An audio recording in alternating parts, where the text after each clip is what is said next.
Sir सल्तनत period में भी क्या वक्फ के कंसेप्ट था, अगर था तो इससे आम लोगों को कितना फायदा हुआ, थोड़ा हमें व्यूअर्स को समझाइएगा। देखिए, सल्तनत पीरियड की शुरुआत होती है 1206 से लेकर 1526 तक, यानी बाबर के आने से पहले तक का काल सल्तनत माना जाता है। यानी आज से 800 साल पहले सल्तनत की शुरुआत होती है, या 850 साल पहले। तो वक्फ से रिलेटेड मिलता है कि 1185 के आसपास सुल्तान मोहम्मद गौरी ने मुल्तान में 2 गांवों को दान दिया, एक मस्जिद के नाम में, और कहा कि ये चीज़ वक्फ करते हैं। वक्फ मतलब अल्लाह के नामे करते हैं। इसके अलावा भारत के वन ऑफ द अर्लीस्ट किताबों में से एक है इंसाए महरू। ऐनुद्दीन महरू ने इस किताब को लिखा था। इसके लेटर में मिलता है वक्फ से रिलेटेड कई चर्चाएं मिलती हैं, और इसके अलावा कई ऐसे सुल्तान हुए जिन्होंने वक्फ से रिलेटेड ज़मीनों को दान में दिया, और उनकी मताएं भी दान में दी। जैसे सुल्तान मोहम्मद बिन तुगलक, जिन्हें पागल सुल्तान कहा जाता है, उनकी माँ ने गरीबों को खाने रहने के लिए दिल्ली में तकरीबन 120 के आसपास सराय को बनाया। यानी कि आप 360 दिन उसमें 3-3 दिन ठहरेंगे तो आप रह सकते थे। इसके अलावा तारीख़ फ़िरोज़शाही जो 1357 में किताब लिखी गई, वक्फ से रिलेटेड उसमें बातें मिलती हैं कि जो खनका मकबरे मदरसे गिर गए थे, टूट गए थे, उन्हें वक्फ के तहत बनवाया गया, और वक्फ के तहत उन्हें जायदादें ज़मीन दान में की गई। एक और किताब है जियाउद्दीन बरनी के अलावा शमस-ए-राज अफ़ीफ़ ने तकरीबन 1400 ईस्वी के आसपास, आज से 650 साल पहले किताब लिखी, तारीख़ फ़िरोज़शाही शमस-ए-राज अफ़ीफ़। ये उसी नाम से दूसरी किताब है। उसमें भी वक्फ से रिलेटेड बातें मिलती हैं कि सुल्तान फिरोज शाह तुगलक ने कई संपत्तियों को सही कराया और ज़मीनों को दान में दिया। देखिए, वक्फ में एक होता है कि आपने कुआं भी खुदवा दी या तालाब को बनवा दी, तो जो प्यासे हैं अगर पानी पिएंगे तो उसका सवाब मिलेगा। निजामुद्दीन औलिया एक महान संत है मध्यकाल के, वो कहते हैं कि इल्तुतमिश को इसलिए अल्लाह ने जन्नत दिया, स्वर्ग दिया, कि उसने एक हौज शमसी बनवाया था। हौज खास में ये हौज शमसी है, तो उसने बनवाया था। तो किसी ने ख्वाब में देखा तो इल्तुतमिश ने बताया कि इसी वास्ते में बख्शा गया, क्योंकि लोगों को पीने के वास्ते मैंने ये तालाब बनवाया था। आप प्रेमचंद की ठाकुर की कुआं को देखिए कि लोग प्यासे कैसे मरते थे, और गंदे जिसमें से बदबू आती थी वो भी पानी पिया करते थे प्रेमचंद के ज़माने तक। और आज भी कहाँ बहुत सारे लोग दिल्ली या दूसरों शहरों में देख सकते हैं कि पीते हैं। तो जो वक्फ से रिलेटेड बात कर रहे हैं, इसका ब्रॉड सेंस है, कई सेंस है।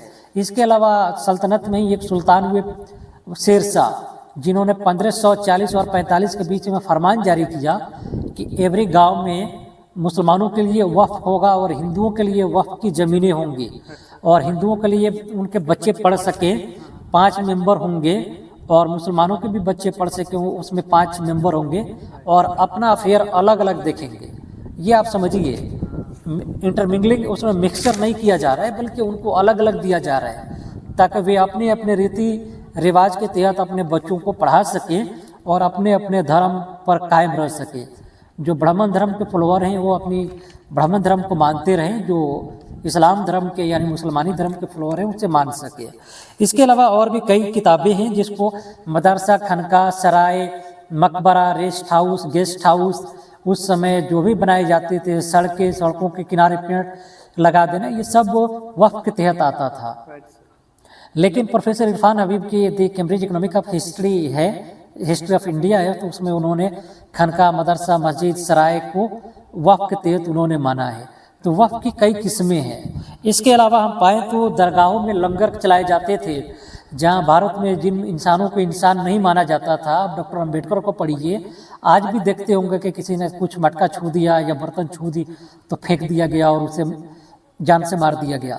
लेकिन उस ज़माने में भारत में सूफियों ने, पीर बाबाओं ने, जिनके दरगाहों, खनकाओं, मज़ारों पे आज भी लोग जाते हैं बिना भेदभाव के, जिन्हें रोका जा रहा है। हमारे मौलवी साहब भी कोशिश कर रहे हैं कि रोका जाए, और कुछ दूसरे लोग भी कोशिश कर रहे हैं, संगठन के लोग।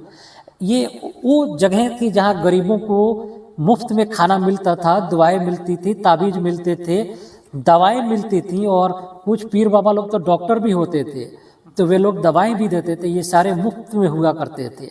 शाहजहाँ की बेटी ने 1643 में अपने फरमान यानी निशान लेट ऑफिशियल ऑर्डर में कहा कि जो भी सूरत के पोर्ट से इनकम होता है, वहाँ जो वक्फ किया गया था, उसका डॉक्टरों के लिए, दवाओं के लिए, गरीबों के लिए, इन सब चीज़ों के लिए उसका इनकम को दिया जाता था। इसके अलावा आप और पाएंगे क्लिनिक, मकतब, मदरसे हुआ करते थे सल्तनत पीरियड में। आज से 700-800 साल पहले 1357 में किताब लिख रहा है जियाउद्दीन बर्नी, 74 साल की उम्र में वो बूढ़ा इंसान लिख रहा है कि इन मदरसों, मस्जिदों, मकतबों में जो लोग पढ़े और पढ़ के आगे बढ़े, तो सुल्तान मोहम्मद बिन तुगलक जो मॉडर्न माना जाता था और पागल माना जाता था, ठीक है, तो उसने लोअर कास्ट के लोगों को नौकरियां इतनी बड़े लेवल पे दी कि सिचुएशन बैलेंस से गड़बड़ा गया। और बर्नी कह रहा है कि इसलिए सल्तनत का बुरा दिन आया और डिक्लाइन हो गया। आप आज भी लोगों को सुनते होंगे कि रिजर्वेशन के लोगों से लायक लोग नहीं आते, हम उसकी चर्चा नहीं कर रहे हैं, लेकिन बर्नी लिख रहा है कि जो लो बर्न है, कम असल है, वो उनका नाम ले लेके लिख रहा है। जैसे पीरा माली का नाम ले रहा है, लद्दा, मनका और हजाम, इनका नाम ले रहा है, रतन तेली, इन सब का नाम ले रहा है कि इनको एडमिनिस्ट्रेशन में बड़े स्तर पे जमीनें, ये किसी को गवर्नर बनाया गया, कोई अकाउंटेंट ऑडिटर जनरल बना, तो कोई लाइब्रेरियन बना, तो कोई बड़ा बड़ा साउथ इंडिया का फिरोज हजाम और फिरोज खुमार जैसे लोग साउथ इंडिया के गवर्नर बने। और उन्होंने जो गलतियां की उससे सल्तनत के बड़े हिस्से पर सुल्तानों का असर खत्म हो गया। इसी का फायदा आगे चल के बाबर उठाएगा। ये बातें हैं। और यहाँ से पढ़े लिखे लोग जो ओबीसी SC ST के लोग थे, यहाँ तक कि चंडाल लोग, मसनवी तुगलक नामा है और प्रोफेसर मोहम्मद हबीब ने भी इस बात को लिखा है कि यहाँ तक कि चंडाल लोग भी फौज में शामिल हुए, जिन्हें भारत सरकार पढ़ाती है NCERT 12th क्लास में, थीम्स इन मेडिवल हिस्ट्री में 12th क्लास में, कि चंडालों को देखने से औरतों की आंख नापाक हो जाता था, यानी आंख देख लेने से औरतों की भ्रष्ट हो जाती थी और उनके नौकर उन्हें बेचारों को मारा करते थे, ठीक है, तो किसी और का धर्म भ्रष्ट होता था। लेकिन इन मुसलमानों ने उन्हें अपनी फौज में शामिल किया और बड़े बड़े मनसब दिए। तो ये सारे लोग वक्त से पढ़े लिखे लोग थे। यहाँ तक नसरुद्दीन खुसरो खान, जिसके बारे में किशोरी शरण लाल लिखते हैं, KS लाल, खिलजी खानदान और किताब है उर्दू में, अगर हिंदी में पढ़ें तो खिलजी डायनेस्टी है, तो उसमें वो लिखते हैं कि खुसरो खान डॉक्टर अंबेडकर के यानी महार जाति से आते थे और वो दिल्ली सल्तनत के सुल्तान बने और उन्होंने दिल्ली का सल्तनत हथिया ली। कुछ ही महीने तक वो सुल्तान रहे। लेकिन ये बातें, ये सारे लोग वक्त से पढ़े लिखे लोग थे। तो इन लंगरों ने भारत में अनटचेबिलिटी, टचेबिलिटी, इसको चैलेंज किया और पहली मर्तबा इसने इनडायरेक्टली असर किया कि भारत के गरीबों, वंचितों, शोषितों, SC ST OBC के लोग भी इंसान हैं, इन्हें अपने साथ खिलाया जा सकता है, इन्हें अपना माना जा सकता है। इसने वर्ण व्यवस्था और छूत अछूत पे गहरा असर किया। इस पे नए सिरे से ब्राह्मण धर्म यानी जो हिंदू धर्म आज के है, उसके लोगों ने सोचना शुरू कर दिया कि हमें कुछ फ्लेक्सिबल यानी कुछ हमें लिबरल होना पड़ेगा। इसके काफ़ी असर पड़े। आप समझ रहे हैं ना मेरी बात को? तो हम किताबों के हवाले से बोल रहे थे, आप इसको पढ़िए और देखिए। और प्रेमचंद की ठाकुर की कुआं, सदगति, सौभाग्य की कोड़ा आप पढ़िए, आपको समझ में आ जाएगा। बिल्कुल, और ये हो सके तो मूवी भी देख लीजिएगा। सदगति फिल्म है, उसको भी देख लीजिए। और इस वीडियो को ज़्यादा से ज़्यादा शेयर कीजिए, क्योंकि वक्त के आपको वक्त के लोगों को जगाना